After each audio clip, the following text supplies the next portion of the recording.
Welcome back to Are You Mad at Me? Are you mad at me? We're here. Welcome. And apparently we're not mad at each other, so we're going to do Not this today. again. Not today. Not so. Today's not over yet. So I'm Vickie Morgan. And I'm Josh Morgan. We found out from some AI that we don't mention that enough, so we're going to mention it a lot. We did an AI transcript, not a transcript, but a summary of a few of our episodes just to try it out. And one of them, basically the AI just listens to your video and then gives you a summary of it. And then one of the episodes was like, it kept saying Vickie and her partner. Like usually most of them were like Vickie and Josh or whatever, but this was like Vickie and her partner talked about this, and then her partner was very funny. Which is funny because you should get your name changed to that officially on your license. Vickie's partner. Yeah, and her partner. That's and your her new partner. Name. And her partner. So yeah, and so we decided that in that episode at least we weren't saying my name nearly enough. So that's one of the things I want to talk about on the podcast today because I think every time you talk to me, you should say my name. Sure just thing, so Josh Morgan. AI picks it up. This is your wife, Vickie Morgan, talking right now. I did want to share what AI... So basically, AI listens to your podcast, and it spits out show notes. Because I've been meaning to do show notes, but it's like, I don't know. Once I'm done with this podcast, I'm like, I don't want to hear tell of it. I never want to see another potato. Hear about a podcast. I found a website that you can put a link to your video, and it'll go listen to it and give you a summary or make an Instagram post or whatever. And I just thought I'd try it. I wasn't like, why aren't you doing the show notes? I guess I'll get a robot to do it. Who said that? It was like, nobody's saying that. Nobody said that. Literally, you're the only person. I took that from your eyes. What are you getting from my eyes right now? If you're tuning in audio, you're missing out on this. Well, we tried it out and it moment. was AI-ish. Anyway, so what I wanted to share was, obviously, I need to get the show notes done, is what I'm getting from it. That's what I'm hearing. Listen to but it was a good prompt, and it was good to see like what's available out there. So if you're thinking about using AI to do podcast show notes, the funny thing was it was called sheepscript.ai, and instead of buying credits or paying for a certain amount of time or whatever, you buy grass, and the grass feeds the sheep, and the sheep do the work or whatever. That's the whole thing on the website. Okay. So you buy like 10 grass to... Okay. Yeah. Vickie kicks off the episode with a humorous reminder of her past as a temp worker, hilariously admitting that she often forgot where she was from week to week. This is the AI. AI. Yeah. There was a few. Noting the late hour of recording, Vickie reflects on their day, wearing her comfy sweatpants and favorite T-shirt as she prepares to celebrate their anniversary. Oh my! Are you body shaming me, AI? And they call that one from temp to podcast host, the funny side of life. Temp to podcast host. Okay, and the amount of times that it said hilarious, heartfelt, sobriety chips, crappy it's one of those things where like if you had somebody doing your marketing for you and was writing a synopsis, you would want them to say all those nice things about you. But if you're doing it yourself, you don't want people reading it going, wow, she really thinks a lot of herself. Like, hilarious, huh? Like if you're writing it yourself. You'd have to make it obvious that it's not you writing it's it. Not you, it's exactly. Like Vickie plans a mix of personal stories and lightheartedness. I thought I said lightheadedness, so it's better. Planning some creating a connection with her audience. It's definitely a framework, and it'll say insert picture of a family enjoying dinner or whatever. So I don't know if we're going to use those, but I will put show summaries up soon because that's like I get it. I should do show notes because I'm like, this is episode 8. This is episode 9. Oh wow! Yeah, almost in the double digits. That's 7 episodes I haven't done show notes for, so I'm going to get on that. I will get on that. I have a lot less time though. Why do today what you can put off until tomorrow? Boom. That's what I always say. It. So we have all 3 dogs down in the studio with us today because my uncle died. Oh, that was a downer. I know. Jesus. It was a big build-up. So I'm doing what I do to cope, and that is... We are deep cleaning our house. Yeah. Right now we are defrosting our freezer. We also have an Instacart order coming from Costco with more frozen stuff. So we were like, well, it's a great chance to defrost the freezer, do a podcast, wait for our Costco order to get here. And I'm making homemade bread. And there's bread in the bread maker. So we're going to pause about halfway through. Josh has the timer running there, so we'll go up and take the bread from the bread maker and put it into the... We could do one of those pause for station identifications. Pause for bread pause for bread panification. We have 19 minutes until the bread needs to be dealt with. So the dogs are down here because the freezer. Oh yeah, we didn't explain. So we got this really cool stand-up freezer at like Home Depot or something like that, and I love it. Like you can see everything that you have, which is awesome. And it's a lot less likely because you get when you get those chest freezers, like stuff gets down in the bottom and you never see it again. But the stand-up freezer, you can see everything basically. It's just like your fridge. It's right in front of you. Yeah.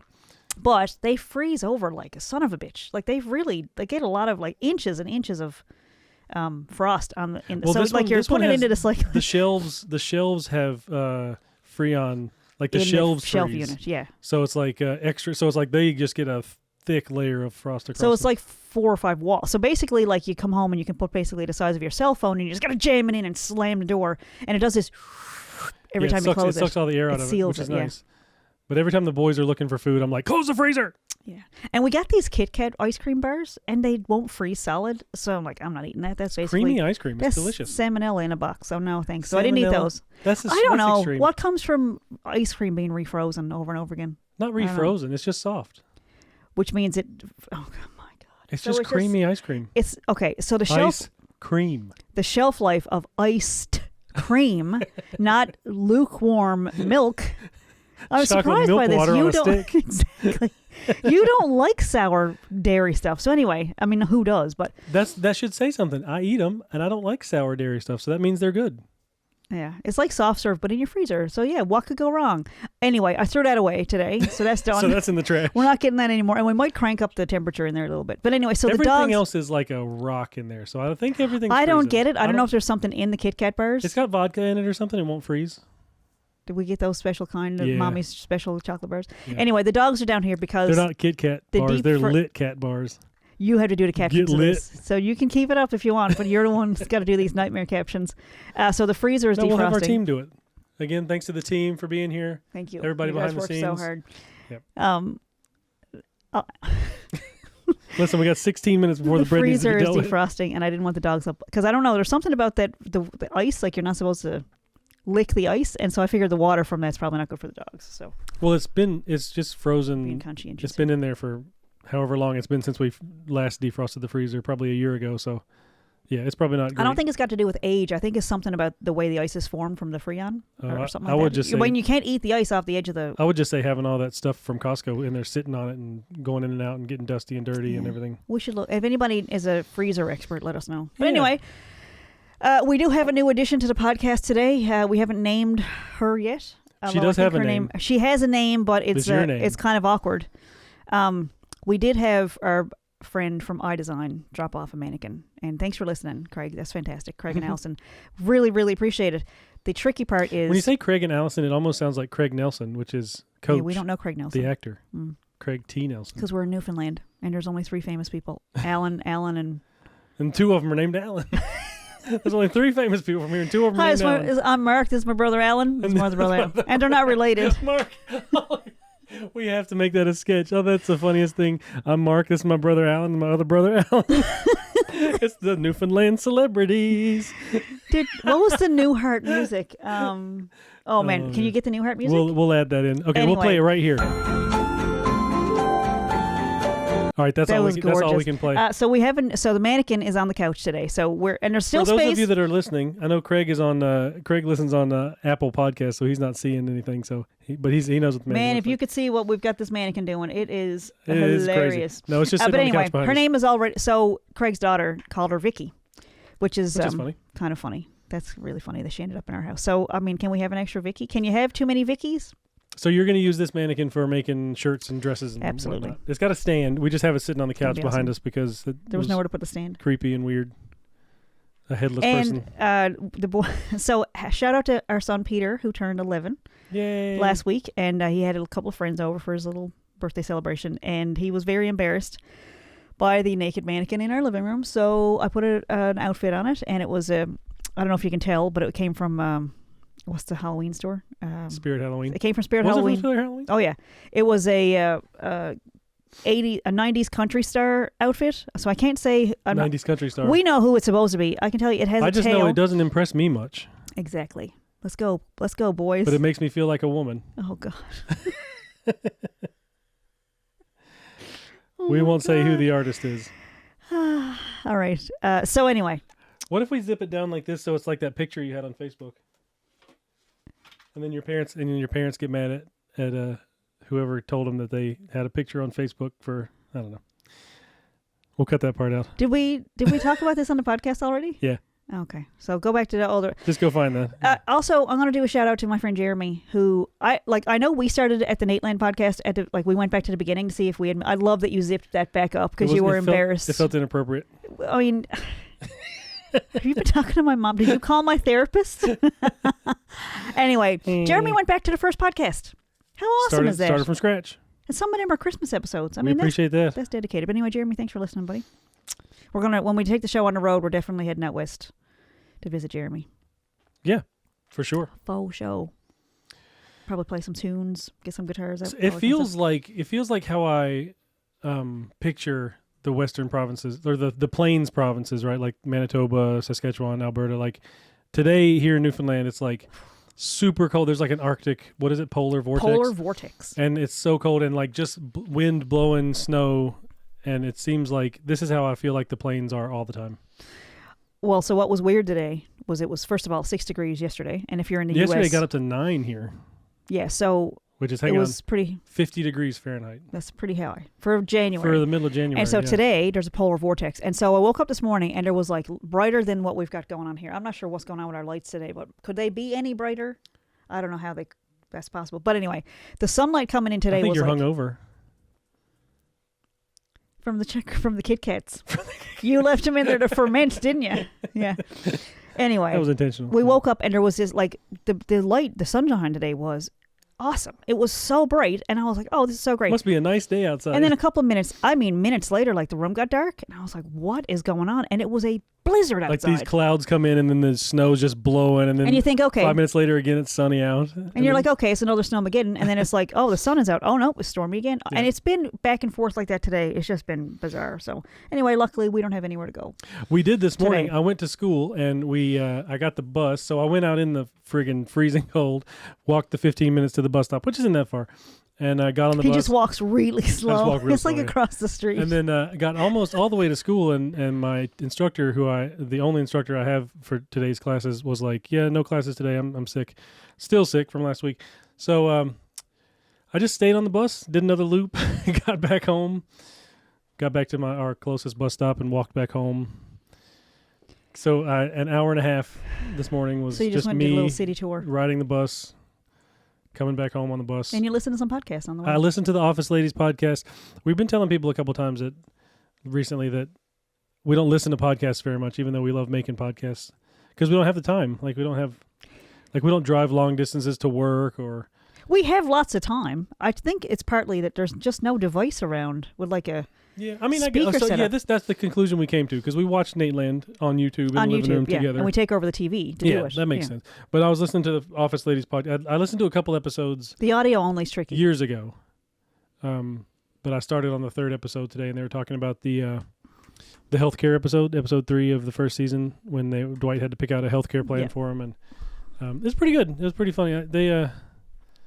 They have lots of interesting little details about the show, which we've been obsessed with for a long time, and we watch all the time, and so it's nice to hear these little details about, like that thing in the first season where Creed and Devin were not sure until like the 6th or 7th episode, like the Halloween episode.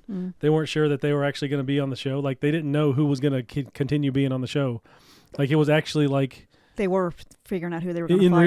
In real life, what was happening on the show. It's messed up. But they were talking today about the one I listened to today from 4 years ago. Creed's first speaking part on the show was an accident because he was basically an extra. Like all those people in the first few episodes where you're like, who are these people? They were just extras that they had on set for the first season.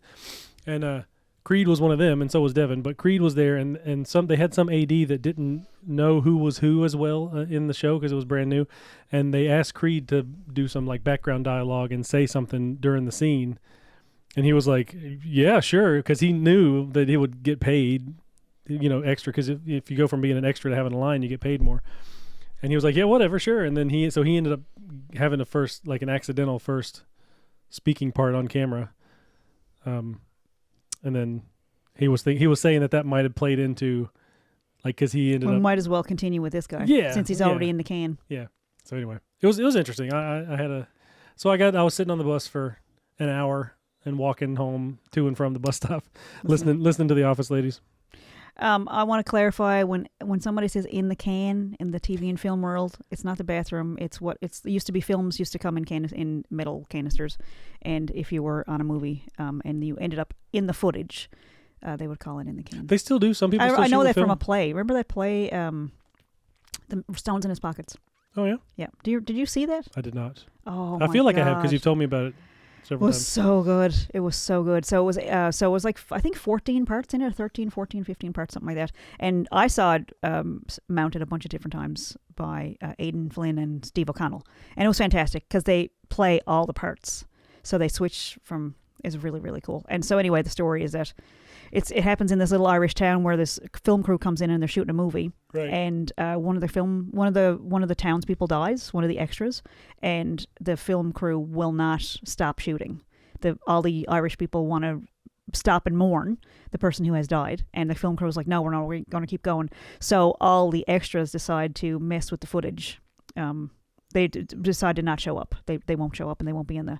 Or they. There's a couple of different things. Like they ask them to act sad, and they jump around dancing, and it was just hilarious. And so the boys had to do all the different parts of all it. And so, Stones in His Pockets is. Look it up. If you ever see any productions of it around, it is really, really gorgeous. It's a great show. And so basically, the extras become the leads, and the leads become the extras. In the thing they switch. Yeah, that's cool. So that's pretty, because they start off with the film crew and these people are just extras, but they become the main characters in the story. So it was really great. Why am I talking about that? In the can. That's how I learned that line was, we're in the can, Jimmy, we're in the can. And some people still shoot with film, so you can still buy it. Like I saw some recently that was it was unused, or it was wasted film or something. So it was at CNA, the film and television program. Had some. Yeah. What else? Yeah. I got new sneakers. I got some special sneakers for the podcast. These are podcast sneakers. So if you're watching, you can only see the bottom black part of the sneaker. This was a pretty funny story, getting the sneakers, though. So we go to the mall, because that's where Peter wanted to go for his birthday. And these... Okay. I'm going to take a segment to talk about Nateland, because that's... I mean, people expect that now, I think. I think they'd be disappointed if I didn't talk about Nate. I agree. So... I think people are tuning in for it. There was an episode, I think, about the 90s. So we're up to about 72 or 73 or something like that. But anyway, there was an episode about the 90s, and they were talking about Brooks sneakers. And I realized I lived in Brooks sneakers for a long time. I loved them. So we were walking through the mall while the kids were off doing their thing in the mall. And we walked past, was it Forever 21? What's the name of the store? It was one of those. Forever 21, but it's one of those teenager kind of. Yeah, it was one of those stores where you should be a certain age to go in there, and it doesn't help if your hips have changed because children have passed through them. I can't think of the name of the store. That sort of thing. Anyway, in the hallway, like in the mall, in the main thoroughfare of the mall, there was this display outside, and it had all these sneakers and all these different shoes and whatever. It was like in the wall. There was a glass case recessed into the wall. Like next to the store. So it wasn't like in the store. It was like part of the wall next to the store. Anyway. Yeah. So walked past them and I went, ooh, they're cute. Went inside. Couldn't find them. Looked around. There was none left. So as brave as I am, I, of course, went up to my husband and I said, can you go ask the girl on the counter if we can possibly look at those sneakers? So I said, I know this is weird, but like, what are the chances that we could have those shoes? Because they look like they're probably about the right size. And she was like 16 and she was like, I don't know. So let's back it up a little tiny bit, because over at the other side of the store, I was with my older son who's 14, and I saw Josh lean on the counter and I went, your dad's over charming that girl to get that set of sneakers out of that window. And he was like, what? So we were watching it happen. I was leaning on the counter because I'm old and I was tired. So I'm going to take this opportunity. But you could tell he was doing the little accent and all that stuff, because anyway, because if you have it, why not use it, right? So we're watching it, and then the little girl's like, she wasn't a little girl. She was at least 35. Which is pretty young compared to me. So anyway, she's like, oh, of course, sir. And then she takes me outside and she checks the glass, and she couldn't get that particular window open, so she opened the window next to it and like shimmied up through the display. So it was basically a whole thing to just get to the shoes. Yes. And I'm happy to say they were size 7, which is only 2 sizes bigger than size 5, which I also don't take. I'm in a size 3 or size 4, so these shoes are quite large. Wore them the other night So I want to talk about decluttering, but we decluttered something the other night, and I wore these because they have never been outside of the house. And it's okay to wear your shoes inside the house if they're brand new. Yeah, but if they're size 7s and you take size 3 or 4, you might wake up the next morning with some pretty wonky back issues going on because like it's just not. You should wear proper shoes. So I've adjusted myself to these are sitting down shoes. These are my in the house great shoes for sitting down shoes. Look how shiny they are. Our friend Josh mentions, who's a comedian and uses a wheelchair. He had a joke about never needing. What was it? Somebody asked. Oh, somebody was trying to sell him a pair of shoes. He was like, "Do I look like I need a new pair of shoes? I don't go through them very fast." Outside Peter Easton. Yeah, yeah, that's pretty funny. Yeah. So yeah, new sneakers and So these are these are sitting shoes. This came up earlier today. Josh is graduating, of course, in May or June of this year, and his class is trying to decide on a theme. Now, so we have it's not for the graduation. We have as graphic as graphic design students, we have like a show at the end of the semester, towards the end of the semester, where we showcase what we've done, I guess, over the past 2 years. And I don't know how anybody else's portfolio looks, but mine is not impressive. I disagree. And so the portfolio. So we have to come up with a theme for the show. They're looking for a theme, and they're all voting on it, which is totally democratic, which we love. And so I suggested, now I'm going to put a poll in the show notes for this episode. So this will come out probably, like the show notes will be up around maybe June or July. We can do polls on Spotify too. Can we? Yeah. So the poll is this. Tell me what you think of this theme, because I think it's brilliant. I don't think they're going to use it. I don't think Josh is even going to suggest it to the class. So I'm going to bring it up here on the podcast, and we're going to do the next few minutes with a theme of, ready for this? It's a big one. Uncle Buck. Which we love. Can you imagine just like a graphic design, whatever you call it, showcase Don't go in there with that hat on; they'll kill you. Based around Uncle Buck. I mean, like, I actually did an audition one time where I did an impression of Shanice Kobylowski. At an audition? I had an audition. What was the audition for? An Uncle Buck play, stage adaptation. It wasn't anything to do with Uncle Buck or John Candy. I think Macaulay Culkin was in town for one weekend. No, it was Death of a Salesman. Oh, there was a Shanice Kobylowski character in Death of a Salesman. No, there wasn't. So they were like, why is she doing that? So there's a scene in Uncle Buck. If you haven't seen it, stop this podcast right now. Go watch Uncle Buck. Do whatever you have to. It is the greatest movie ever made. So anyway, Shanice Kobylowski comes over. Buck has to go find Tia. This will all make sense when you see it. Spoilers. Anyway, it's pretty early in the movie. So he needs somebody to watch the kids while he's gone to do this thing. Yeah. And so his girlfriend, Shanice, comes over. Who they don't know. And she's trying to convince Macaulay Culkin to let her in the house. Now, as you remember, Macaulay Culkin is not great with visitors when he's at home. He's very protective alone. of his house. Yeah. Right? So he's sitting... This was before Home Alone. Was it? Yeah. That one came first? I bet it was based on this particular scene. Sorry. I'm still drunk. What if we expand on that scene for a whole movie? The particular scene. So she knocks on the door, and he's sitting there with like his little army gun and all that stuff. He's like 7, maybe 6 or 7. And she like leans down, and he's talking to her through the mailbox. Now, back in the day, kids, mail used to show up at your door. It would come in through a mail slot, and there were sometimes mail slots indoors. And so she looks in through they're communicating back and forth through the mailbox, and she goes, "I'm supposed to come over and watch you." It's the best line of any movie ever made. Anyway, I did that in an audition. I did get a job as a stage manager. I will suggest that to the class because I think that's a very hilarious idea. We have 3 seconds till the timer goes off, and it's bread time. The bread will wait. So we're gonna take a quick break. And we're gonna come right back after we put our bread in the oven. Listen, if I could think of an excuse that you'd buy, more Uncle Buck. Yeah, I'm gonna be locked into this for a little while. Listen, I'm gonna say we'll be right back, but that's just an excuse for this to take a. It's not like the listeners are gonna have a break. After these messages, we'll be We'll literally be right back back as soon as I cut. It's gonna be. Yeah. We'll be right back. Should we do a commercial here or something like that? We'll put a commercial in. This episode of the podcast brought to you by... I'm kidding. Okay, we'll be right back. And we're back. We're back. You might think... like no time has passed. That was the fastest that anybody's ever put bread taken bread out of the bread maker and defrosted their freezer. But no. It's the magic of editing. Thank you to the team again. Thank you. Worked so hard the behind the scenes to make us look good. Billy Bob. Sound good. Don't name them. Sammy Don't Joe. name them. All right. That's weirder. I made it weird. Anyway, Anywho, what are we talking about? I do want to talk about our decluttering. I did look up that store in the mall. It's called Urban Planet. Urban Planet. Yeah, that's it. Anyway, thanks for the They got your shoes out of the wall. They were no longer in the system. They were that old, so they were $10. They had been on display in the wall in the mall for that long. For so long. And the lady passed them to me, and I was like, "Should I try them on? Can I sit here on this bench in the mall?" And she goes, "Yeah." And it was like out in the hallway, way away from the store. And she was like, "Sorry, they're so crusty." And there was dust on them because they had been there for that long.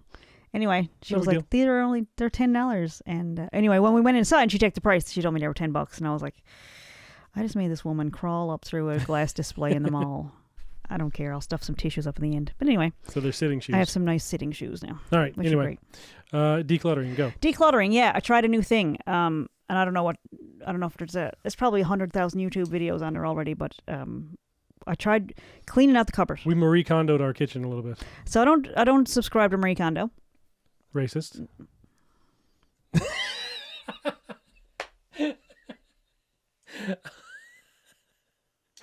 No, I get you. It's a different reason. I'm just gonna let him wear himself out. Marie Kondo, so there are people on YouTube, and I've seen a few videos over the last little while, who are like minimalist, yeah. Yeah, it's like a lifestyle. That's not me. We watched a video of a lady the other day that was a minimalist, and it was like you could tell pretty early on in the video that she was in an Airbnb. No, she said in the beginning. Oh, did she? I rented this Airbnb to make this video. Oh. But yeah, I don't want you seeing the inside of my house because it does not align with my values. Yeah, she was talking about how you should have one good mug or something like that.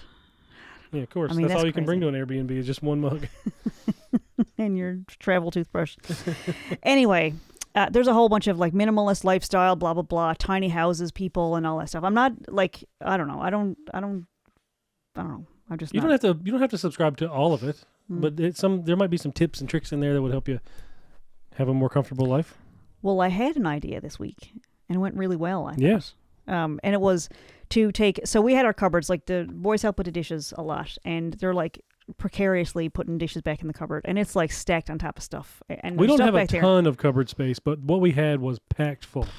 It was at least 4 cupboards full, like 4 cupboards worth in one cupboard. Yeah, is what it was. So it was a set of regular kitchen cupboards. It was like that video where the lady pulls the Tupperware container out of the cabinet and they just all keep falling for 5 minutes. And a clown car comes out. Yeah. So the idea was to take every single thing out of all the cupboards, clean off the bottom of the shelves, and put back only what we love.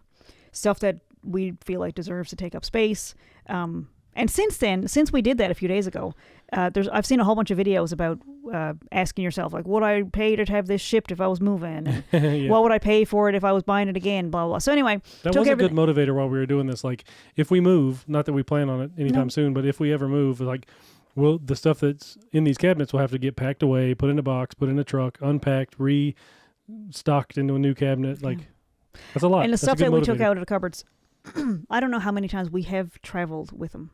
We've moved, I'd say we've moved at least 19, 20 times since we've been together. I mean, yeah. And more before that. We've been here for a while though. We've been here at this house for 6 years. But we've moved a lot of that stuff from house to house, and a lot of it was nostalgic and like, oh, we got this from a Waffle House mug and a whatever, from little places. And it was like, but the stacks and stacks of mugs and cups and just stuff that we have barely ever use. And anyway, so the stuff was like stacked up high and also all the way to the back. So there was stuff in the back that I haven't even seen since we moved in. Well, I can't reach anything. Even if you got a ladder and like a stool and climbed in there, you'd have trouble reaching back that far. So every now and then I'll tell you, Josh will say stuff like, have you noticed that our neighbors have whatever? Or they have a visitor that comes in a certain car all the time or whatever. And I'm like, no.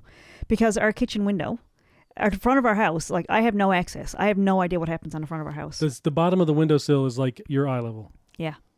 So unless I'm standing on a stool, that's the only time I can see out the window. And like the front door. But I wash dishes every day, and I can see like everybody that walks past with their dog, or like I see the front sidewalk. And anytime the neighbors leave the house, or somebody comes in, or I'm like that old lady that knows just everything. Watching the neighborhood. Oh, you're fitting right in with the Newfoundland names. Yeah. So anyway, I have no idea where we live or anything that happens in our neighborhood. Couldn't tell you. If there was a massive crime happening I would not be a person to call because I have no idea what happens. I don't know what anyone's routine is. There's a guy down the road that has a little miniature border collie, And we saw him when they first got it, walking the dog it was a puppy. It was like, 8-10 weeks old or whatever. And I've been like just watching it grow up. Like every day he walks past the house. It gets bigger and bigger. See him walking past, and it's just bigger and bigger every day. And now, I know stuff from the neighborhood from our walks. Like I know, like we see the same people and all that stuff. But every now and then I'll see these people, and Josh will go, "Oh, that's just whoever, they live across the street." Or like we'll be out somewhere, he'll go, "Oh, that's our neighbor parked right there." How do you know that? Because he sees all their cars, and he probably knows what they buy for groceries. I have no concept. Like even our next door I don't use neighbors. binoculars. That's Well, you don't need to. That's too far. Yeah. So anyway, we're talking about the cabinets. That's how we got onto this. So the idea was to just tackle one corner at a time, and we emptied out everything that was in our cupboards, and I mean everything. We brought in a couple of like tables to put everything on, and then we laid it all out. We brought the boys in and said, "Okay, pick out the stuff that you love." Yeah, not can we throw this away? Can we throw this away? Because that's how your Aunt Linda cleans. Remember, Linda and your granny were cleaning out the basement, and Linda didn't want to help. So it was really funny because they were both in their like late 70s. And so Linda would be like across the basement, and she'd pick up like a wrapper off of like a potting soil or something. And she'd go, "Lavelle, do you want to keep this?" And Lavelle got pretty frustrated. She gets so frustrated. Fast. She's like, "Just go do something else." Yeah, after the fifth or sixth question, she was like, "Just go, Linda, I'll do it myself." And I know that Linda was like, "Oh, if you're sure." So that is a way to get out of stuff. But anyway, so instead of saying, "Do you want to keep this," we just said, pick out what you love off this table. Like if we went to Valley Village, which honestly is where most of it came from, if we went into Valley Village, what would you ask us to buy? And they were like, and Henry said, "I'm not really particularly attached to any of this stuff." And Peter picked out a few things. He's a little more sentimental. And some of the stuff sentimental. was funny because it's like we had got it. There was stuff in the cabinets that we had got for Henry. He had to have it at like a yard sale or flea market or farmer's market or whatever. Yeah. And it was like, "Oh, I got to have this set of glass plates," and we bought it, and it ended up going up in the top of the cupboard and never ever used it. And then the other day when we were cleaning out the cupboards, we were like, "Okay, Henry, how do you feel about us? What do you think about these plates?" And he's like, "I've never seen those before in my life. Like, I have no attachment whatsoever to those. Like, are you kidding me? Every day I look at these and think, man, I wish Henry didn't like those so much. We could get rid of them." And he's like, "No, I don't know what that is." So it was a very good cleaning. It was. And so now process. our hallway is packed with boxes of stuff that need to go. The good news is we had a whole bunch of those great big heavy duty cardboard fruit boxes from Instacart. From Costco, from Instacart, that we would otherwise have to smash and break down. And now they're just full of stuff for Value Village. They'll be their problem. Or wherever, one of the donation centers. Yeah, probably Value Yeah, Village. it's going to be awesome. Yeah. So it was really great. So I'm going to try that, I think, in a couple of different spots in our house where we just take. So the idea is you take everything out, look at how beautiful the space is when it's empty, whether it's a closet or a drawer or whatever, and like just appreciate the space empty, and then like mindfully put back what you think deserves to take up space in your life. Like things you actually feel good about and love. And something that was really funny is after we did that, my friend John Hughes from North Carolina, that I haven't seen in years, but we chat every now and then, he wrote to me and he said years ago I had made some comment about how good it feels to have a full tank of gas. Like because I used to drive, when I was in the Air Force, I'd drive from the Air Force base where I lived and worked to where my friends lived, which was 3 hours away, every weekend. I'd drive Friday 3 hours, hang out, do band practice, play shows, go to shows, and Sunday I'd drive back to work 3 hours. So it was like a really good feeling for me to like fill up the tank. Like literally, like I got a full tank of gas. Like I can go anywhere. Like this feels really good. Like I'm not like stressed out because like, oh, I'm low on gas. I got to get to a station. Like I got a full tank of gas. That's one less thing to worry about. I can do whatever. So anyway, he wrote to me this week and said, I was just thinking about that time you said that and how good that feels. And like, we were talking about self-care and, little things that you can do to stave off the anxiety and depression that creeps, especially this time of year. Mm-hmm. And, but I felt like it was good timing because at the exact same time we were doing this decluttering process and like not only seeing stuff that we love, that we want to keep and we're excited about. And maybe we haven't seen it because it's been in the back of the cupboard for 6 months, but like now we have all this space and it's like, man, I'm not like stressed out because like, how am I going to squeeze this plate back into the cabinet after I wash it? It's like, we got all this space. Like I can organize things. We're not like, it's just one less thing. And it feels nice to have the space.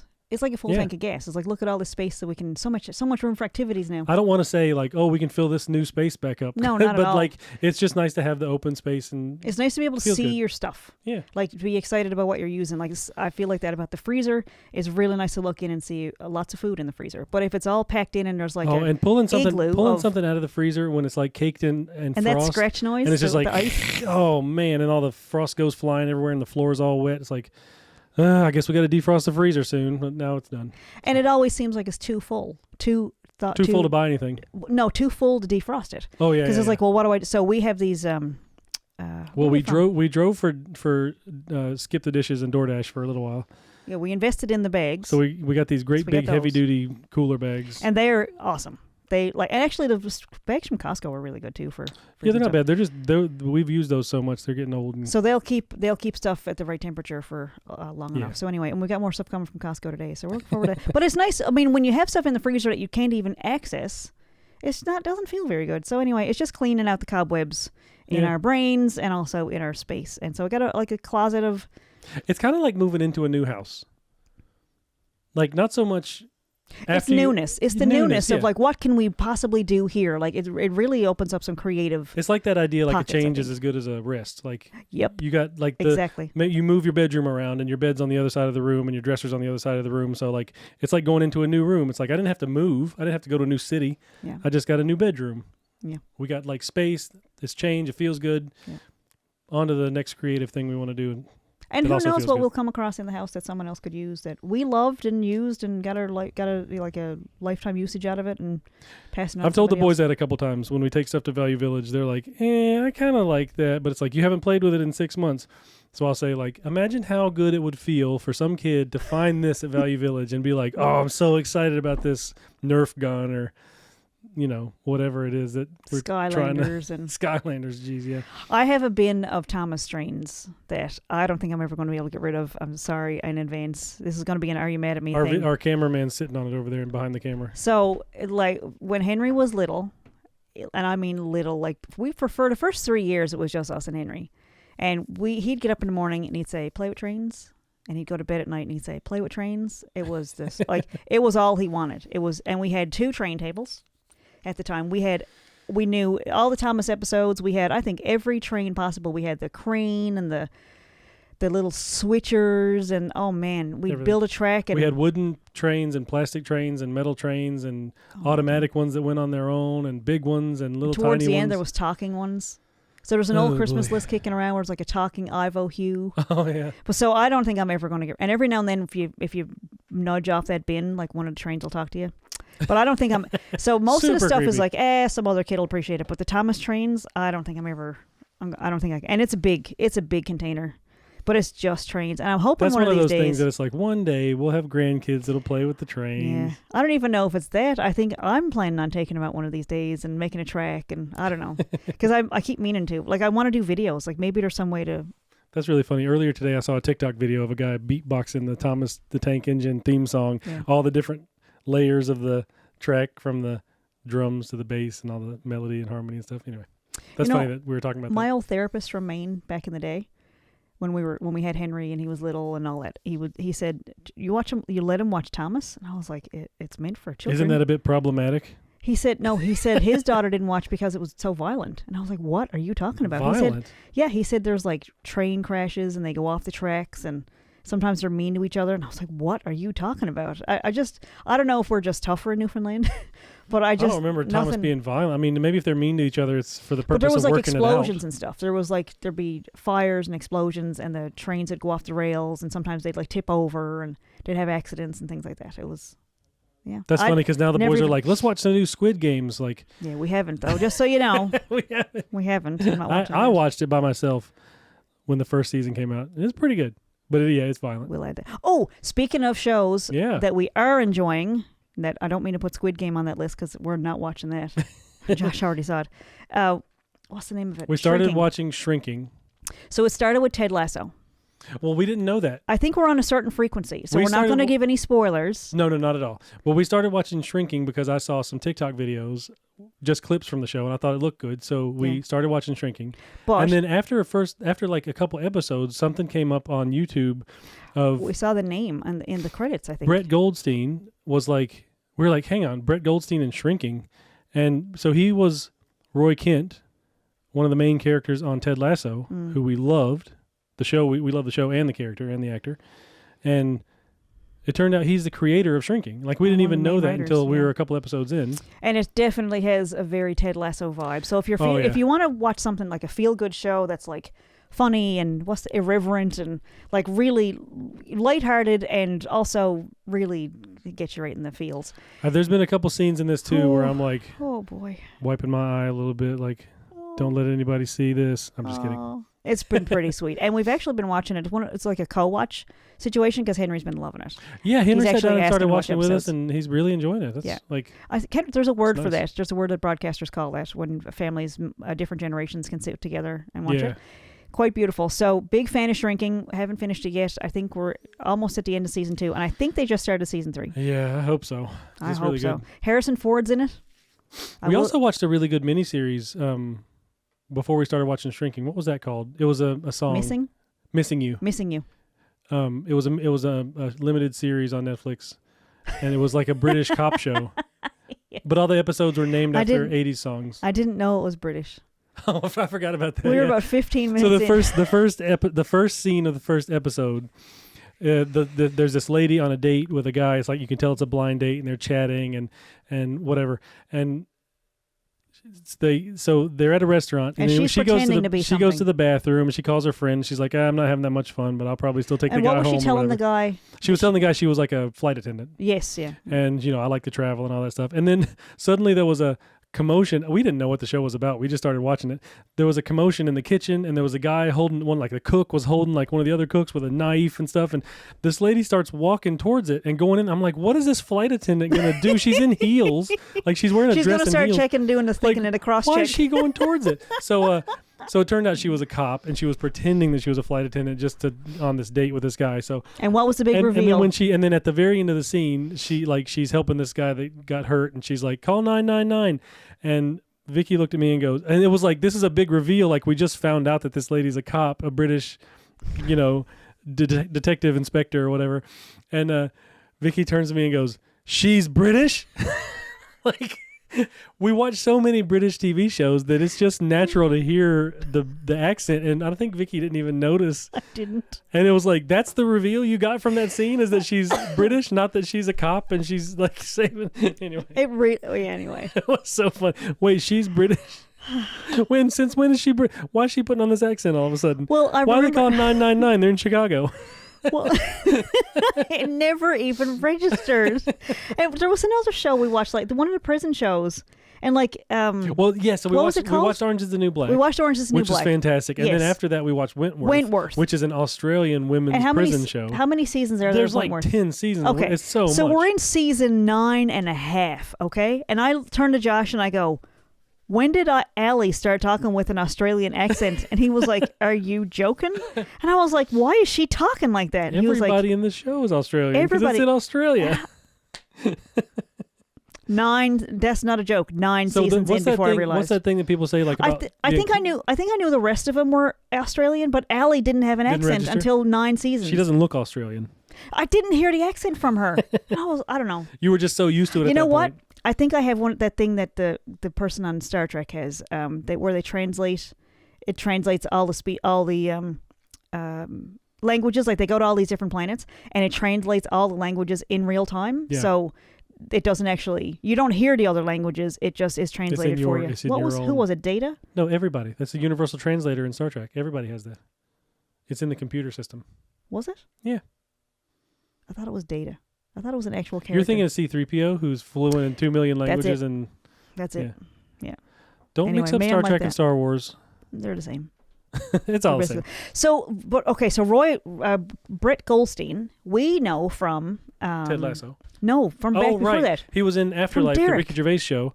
He played Hannah's boyfriend. Derek, sorry, yes. He was in Derek. So one of Ricky Gervais' shows, where he did like the 6 episodes and then a holiday special. Brett Goldstein was a love interest of like one of the main characters. Just an outside fringe. He was like a grandson of one of the. But it turned out that he's a comedian. He's a stand-up comedian. Yeah. He's a writer and producer, and he's He did Ted So Lasso. good. And anyways, I see similarities with the writing from Ted Lasso into Shrinking. It like you can see there's some there's a lot of heart. It's just a lot of heart, and he doesn't. Things aren't belabored. I feel like it's just very lighthearted, and it's not it's not going to bum you out. Or people do something terrible, and then they apologize for it, and then they come to an agreement, like it's over. It's not dragged out over. With. It's not where you're like manipulated by some Somebody shows. does something terrible in some shows, and then it lasts for the rest of the season. Yes, like and they're not. With it. They don't get to redeem themselves. They don't get their character arc. But in this show, it's like it resolves pretty lighthearted. Yeah. Not in a frivolous way. Just it's not. You're not like, oh, cliffhanger, and then I got to watch for 7 more episodes to get a resolution. It's really like they bang, bang, bang. There's just lots of It's been a good show. Really good stuff. Yeah. And so I'm excited to see the rest of it. And I don't know what we're going to watch after that, but well, I started that. Shrinking. I was Harrison Ford's in it. Did we mention Harrison that? Ford, yeah. It's amazing. Jason Segel, Harrison Ford, Brett Goldstein. Jason Segel from, what was the Muppet show he did? Oh, the Muppet movie. No. Where he had puppets. Forgetting Sarah Marshall. Yeah. That's. He was in the Muppet movie too, and he was in How I Met Your Mother, which we never watched. So maybe there's a puppet connection there. I didn't watch How I Met Your Mother. He does play piano in one episode. Didn't care for it. Shrinking. Yeah. What? He does play piano in one episode of Shrinking. Yes, he hasn't had a puppet on there yet though. No puppets yet. Yeah. Well, we can hope. So I was listening. We should do something with puppets. I was listening to that Office Ladies podcast this morning and realizing that Peacock in the U.S. has all of the superfan episodes where they like re-edited every episode, or not, maybe it's not all of them, but re-edited a lot of the episodes to include all the deleted scenes and extra scenes and stuff like as a part of the show. And so we got to figure out a way to, because we don't get Peacock in Canada, so we got to figure out a way to watch those. I mean, I guess I could use a VPN. I have it in my feed. I have it in my news feed on Instagram, so I see lots of Peacock stuff. Yeah, every now and then we'll get like why didn't they keep this scene in? I'm sure Kevin Hart's not going to watch this podcast, but just in case he does, there was Kevin Hart. Yeah, just hear me out. All right. There was a clip from the Peacock Instagram where Kevin Hart is interviewing Kevin Hart and Kenan Thompson are interviewing Nate Bargatze, and they try to get him to swear. Not cool.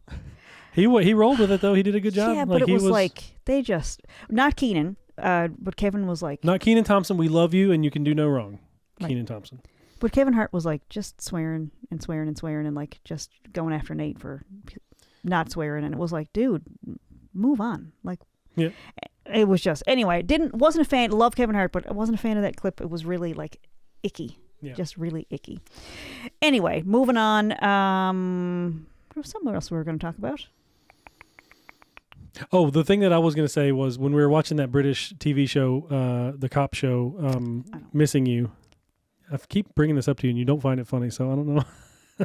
Give it a try one more time. I'll laugh this time. I find it really funny when we watch like Law and Order and any cop show, Luther. Oh yeah. Where they're like the main character's a cop and he's like a rogue and he does something crazy, and then her supervisor is like, "That's it. You're suspended with pay for 2 weeks or whatever," and they're always like without fail they're like, "No, I'm staying. You can't suspend me. I got to finish this case." And every time I feel like, sweet vacation. Like if I was a cop, if I was in that position, which I think a lot of things would have to be different if I was in that position, but I feel like I'd be like, suspended with pay for 2 weeks, 6 months. Perfect. I'll see you. I feel like this isn't even a fantasy sequence for you. If it's okay for me to share this, just cut me off or edit me. Get the editors to take it out. But once upon a time, there was a teaching position that you were in, and I remember I wasn't there.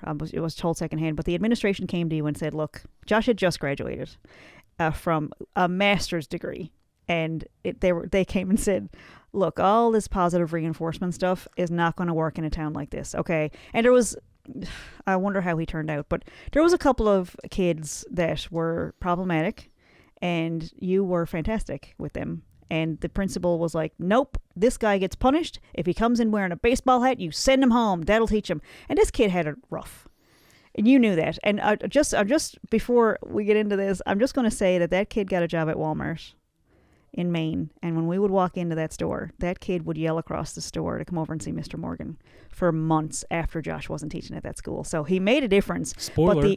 But the old administrators and stuff in that school were like, "Listen, your positive reinforcement stuff that you just learned in university is not going to work in a place like this." And Josh was like, "What?" And anyway, let's tell about your suspension story. I mean, Which is one of my long favorites. story short, my teaching methods, I think, didn't match up with what they wanted. And they said, listen, we're going to suspend you with pay for the rest of the school year because you have a contract, which means, and this was like April, March, something like that. February? No, it wasn't that. It was February because it was right after the terrorist threat in the school where. So just back a little bit before this. So this is funny. It says switching sneakers today because I'm bringing out your story, but it was just before that where, and we talked about this in the book, didn't we? This is in For the Grace of Joe, right? Yeah, I think so. Where Josh had this exact same kid. He got swarmed in a class. In Josh's homeroom, where these other kids jumped this guy, and there was like 5 or 6 of them, and Josh physically got in between the 5 or 6 kids and this one kid who they were swarming, and the swarm of kids were so mad that one of the kids in the group said, "That's it, I'm coming back to Winter Carnival tonight with my gun, and I'm going to whatever." And so Josh reported it, and Winter Carnival was canceled, and it was in the news, and they were very angry. And when you went back to school is when they gave you that speech about your positive reinforcement stuff. Because, I mean, it almost seems like they would have preferred if you had let them, because they didn't like this kid. Yeah. That you were, saw a lot of potential in. He was very, very smart. Yeah, so they really told nice. me that I wasn't going to finish my contract, and I wouldn't be asked to return the next year. So yeah, I was suspended. So that was like February, March. And what did you have in your desk at that time? Do you remember going back after Winter Carnival with your resignation letter? Written in your desk, ready to pass it to them? It was in the works. Yeah. But we had until August was when my contract ended. So that means I was getting paid every couple weeks to go home and figure out what I was going to do with my life. So I think that was the point where we started like figuring out, are we going to do music? Are we going to do some kind of art? Are we going to do video stuff? Like we're going to be creative. And we had that funding. But I just remember when you came home and told a story, and you can cut all this out. Feel free, if this is not okay to talk about, feel free to cut it all out. But it was wait, you mean you're sending me home, you're suspending me, and I'm going to get paid? And they were like, oh yeah. And you were like, can I leave today? I didn't even ask any questions. I said, okay. And like one of the teachers that I kind of got along with was in the meeting with me. And then she came to my classroom afterwards because I had to finish that day. And she was like, yeah, that sucked. I can't believe they did that. And I was like, no, I'm okay. Like, I'm going to go home today and you will never see me again. And you kept getting paid till August. I kept getting paid. So I think before the contract was up, we were in Newfoundland. We lived here. Yeah. Yeah, that sounds about right. We did. Yeah, we were going to stick around in New Brunswick, and we were in New Brunswick. We were living in New Brunswick, but working in Maine. Yeah, and just right across the border. Yeah, and ended up came home for a vacation that summer. That's true. That we came home for that vacation that summer, and never went. Just one of the many reasons that I wouldn't be a good cop. Well, that you welcome suspensions. That's the whole. And you say this every time we see a kid get suspended from school, even in a TV show. You'll say, Henry will say, what is the big deal? They get to go home? Oh, it goes on your permanent record. Yeah, okay. Or you don't catch up on your homework. And he's like, well, of course, our kids are homeschooled, so they don't have any concept of suspensions or homeschool or getting in trouble. Since we're at the end of my traumatic school story, we're going to go upstairs and put the bread in the oven because it's done rising now. So we're going to take another quick break, and we'll be right back. Are we coming back? You want to do more? Yeah, we're still going. We've only been doing this for less than an hour. Let's go. All right. Let's go. We'll be right back. And we're back. I did not tell Vickie that I had hit record already. Sorry about that. Welcome back. And so I'm Vickie Morgan. I'm Josh Morgan. The bread's in the oven. And this is also Vickie. Vickie the mannequin. And her Sparky. We got the bread in the oven. The freezer is done defrosting. The sweet tea that was on the stove is in the fridge. We are making things happen during this podcast today. This is how we do it. It's been a very interesting podcast. So someone mentioned on Instagram they were very happy to find our podcast because it was about self-publishing. And I feel like we started off that way. Yeah. Should we add some self-publishing stories? So here's a little clip. It is almost the end of... It's getting close to the end of January. It's January. So this is coming out on the 22nd. So yeah, this will be out on January 22nd. So it is getting to be that time where people's New Year's resolutions are probably done, and you're probably beating up on yourself. You've moved Let's talk about self-publishing for a minute, just because that lady might tune in. I think she might be an editor, a book editor. So you can check that out on our Instagram page, see who I'm talking about. But she was very excited that there was a podcast about self-publishing. Yeah. So, and we are about that, among other things. Yeah. I don't know. I think we should put a commercial or something at the very end to say this episode brought to you by whatever, and send people back to the website in case they want to. But it is, what I was going to say was, for February month, I think it's a good time to start that book. Like that New Year's resolution you were going to start in January, that you thought you were going to start in December, but then Christmas came, whatever. I'd say that was probably a lot of people's New Year's resolutions. Like, I'm going to write that book this year. Yeah. Like, I'm going to do it. And then now it's the third week of January. How you doing? There's some kind of a little rule about you can do more than you think in a year, and I don't know. There's something about time frames. Tony Robbins said something. It obviously was very important to me. Like if you put away $1 every day for a year, you'd have like $10,000 or something. Yeah, no. It was more like that you can accomplish more than you think.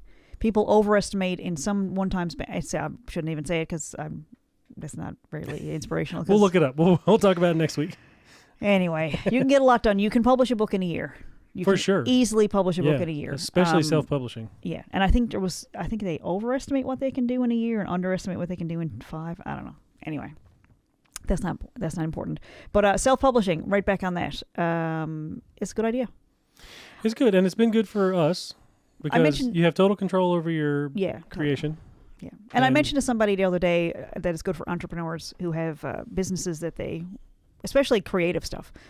But if there's something that you're passionate about, whether it's gardening or cooking or baking or beekeeping or whatever it is, it's a really great way to share your knowledge. And then it's kind of like a really big business card where you can send people.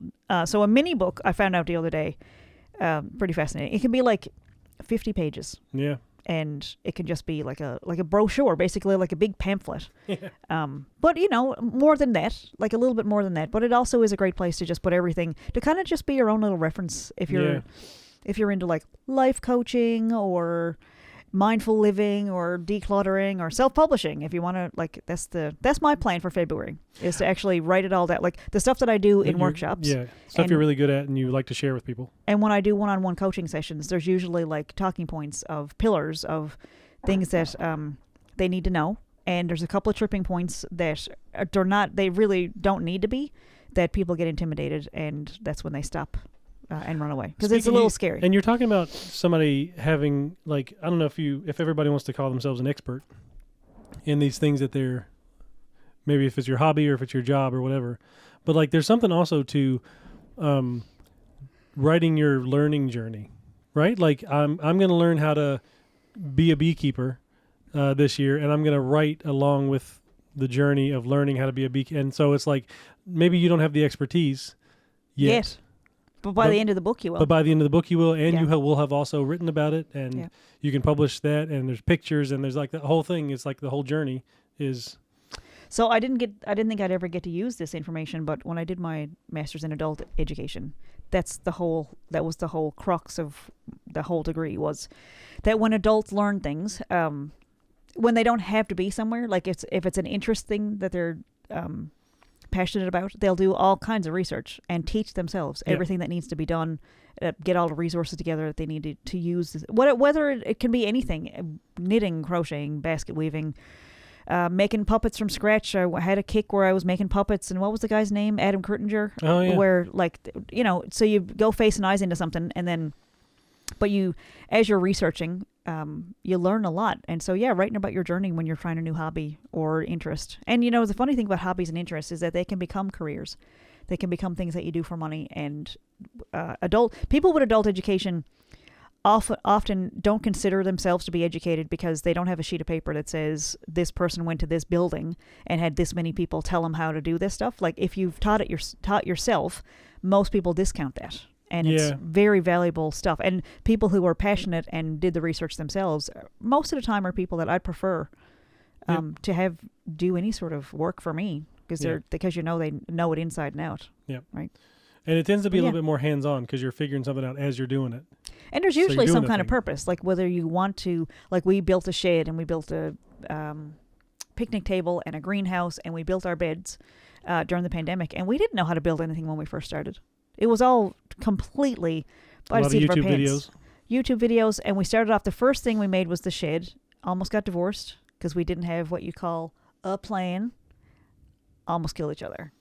I mean, the pandemic probably contributed to it, but we made it. After that, we went with blueprints and instructions and tutorials and things like that. And the rest of the projects they came together. The angles were right, and we got the right tools, and because it was hard to do it just on the fly. I was remembering that the other day, like when we built that shed, it was for our bikes.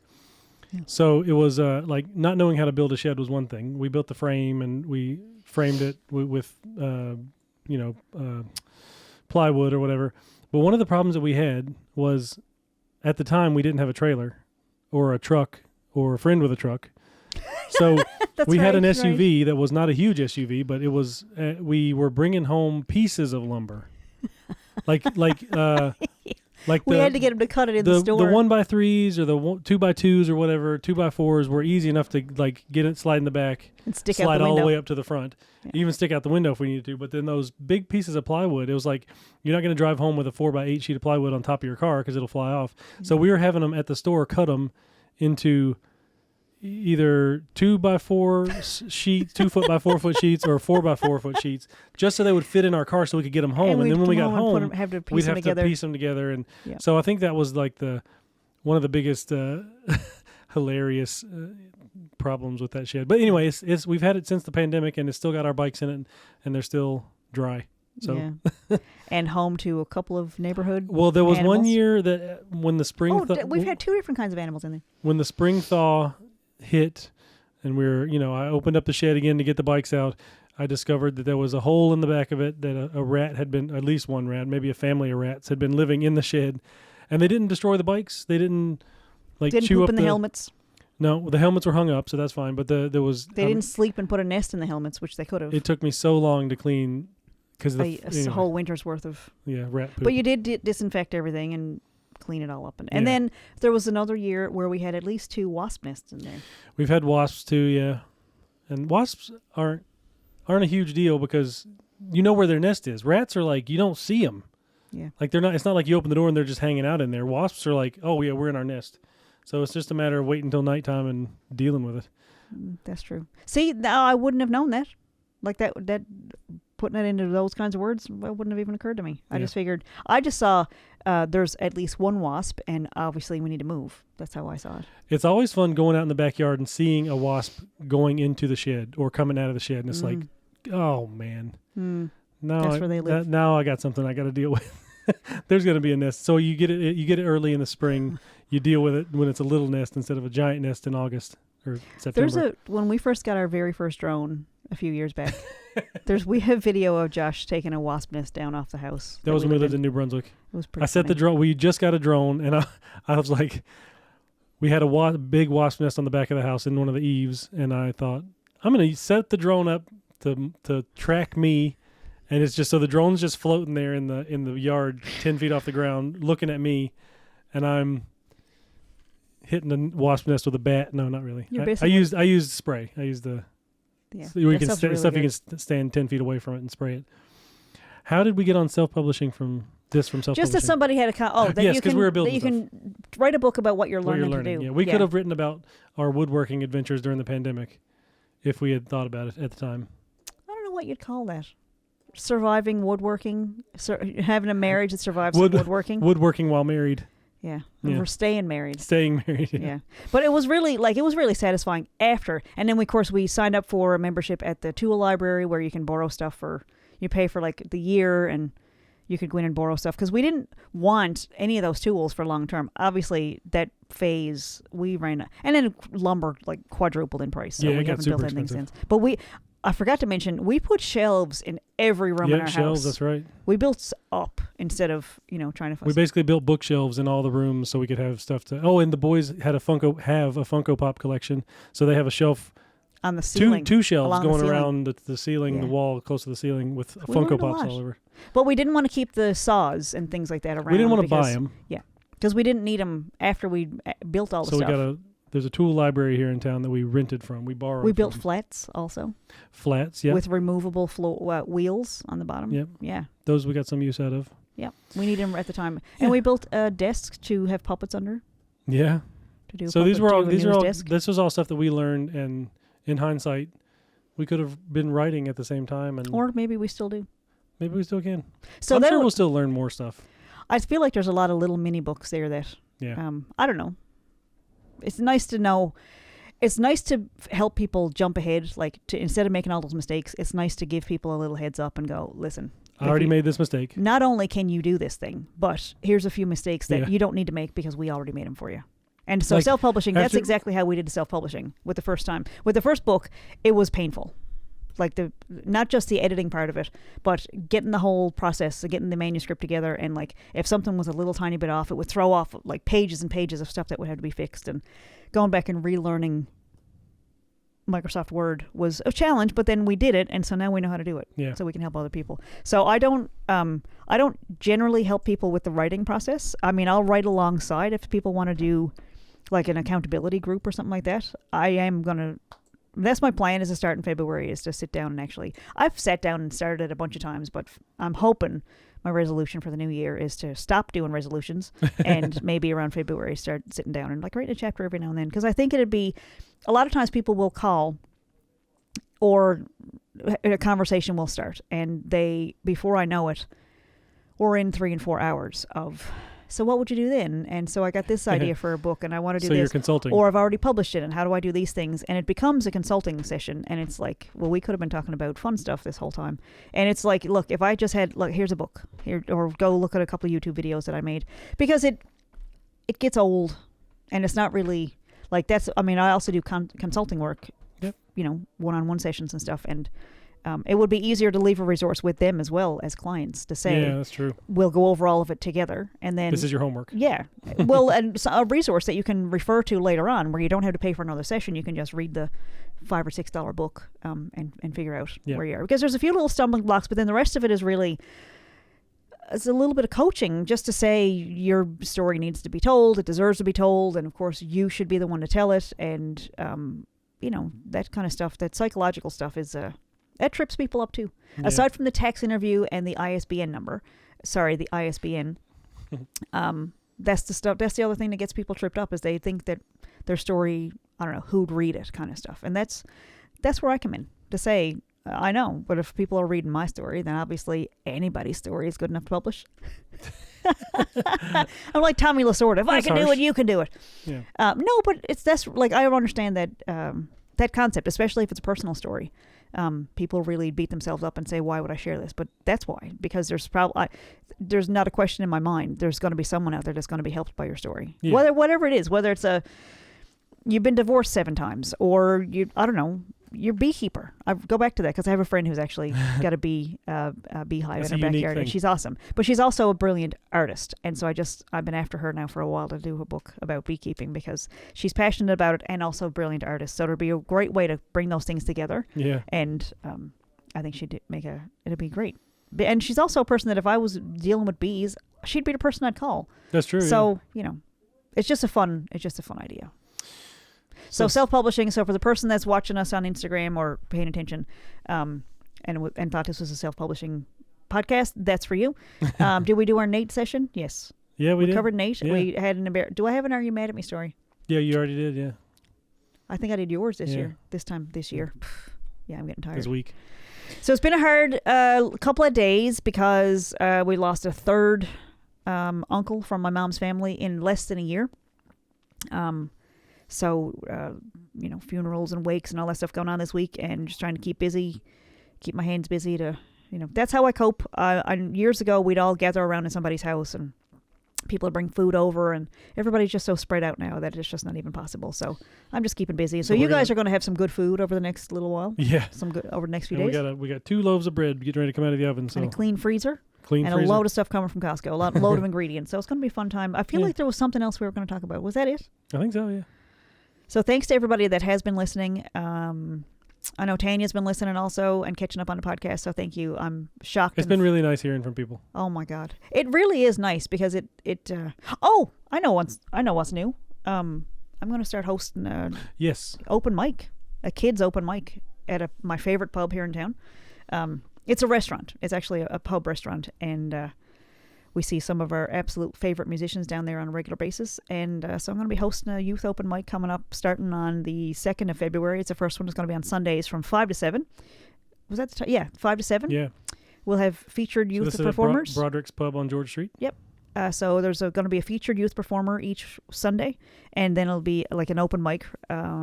So anyone under the age, if you're not legal age, you're a youth. So 18 and under. So if you want to come out and perform, show us your skills and all that, it'll be great. And of course, if you want to be a featured performer, get in touch.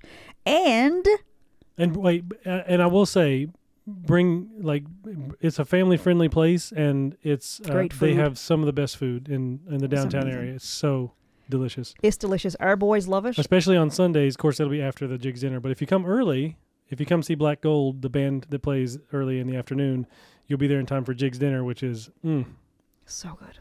Jigs dinner. Tell us what Jigs dinner is. Come from away. So it's basically a Thanksgiving dinner.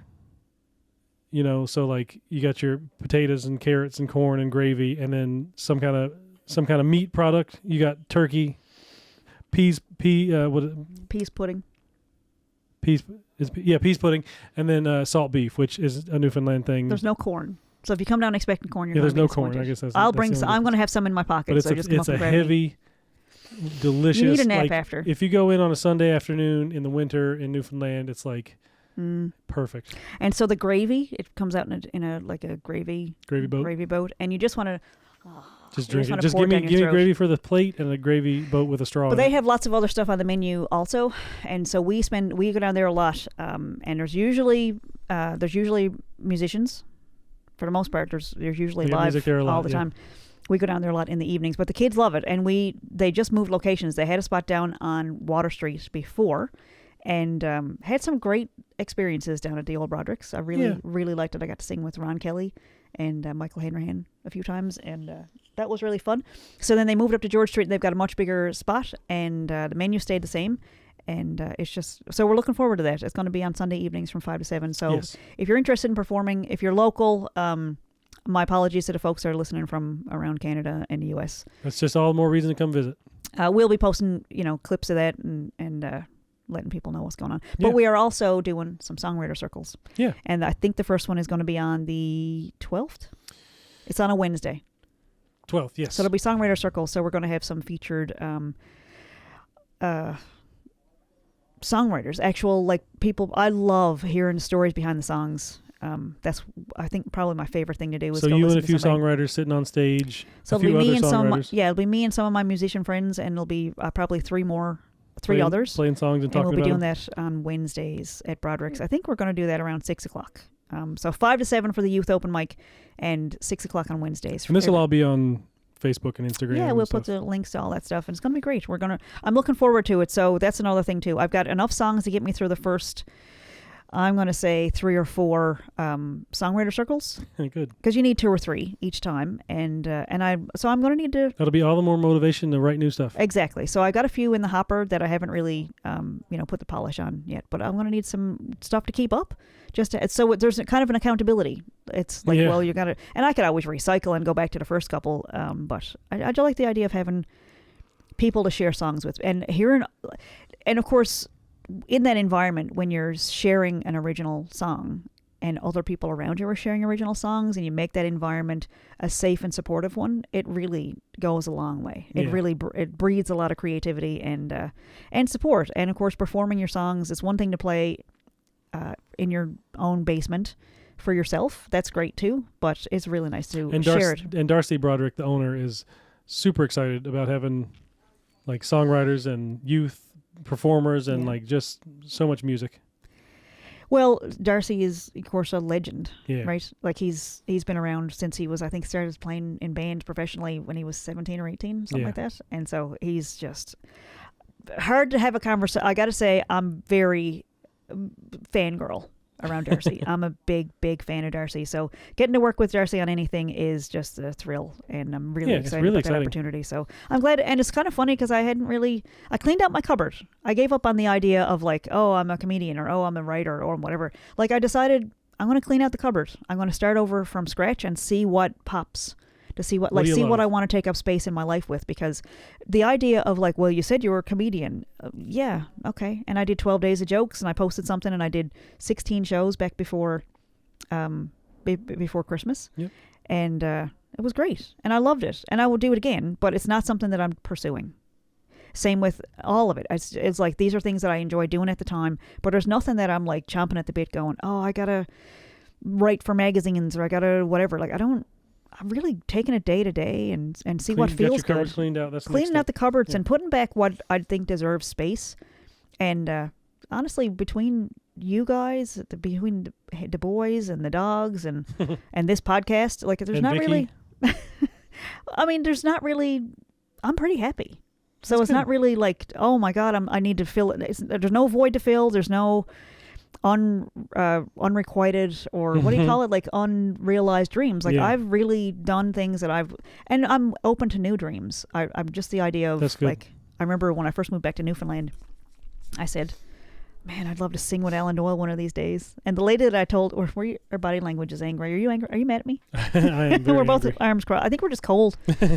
I'm We should afraid be of up. that We should be bread. up where the bread is baking. Yeah. But I said that to a lady when we first moved back home to Newfoundland. I had met Alan when he was out on the road in Maine, and was just so impressed. And I had this song that I really liked that he did on one of the older albums. And I said, man, one of these days, I'd love to sing this with Alan. And this lady looked at me like I had three heads, and she was like, okay.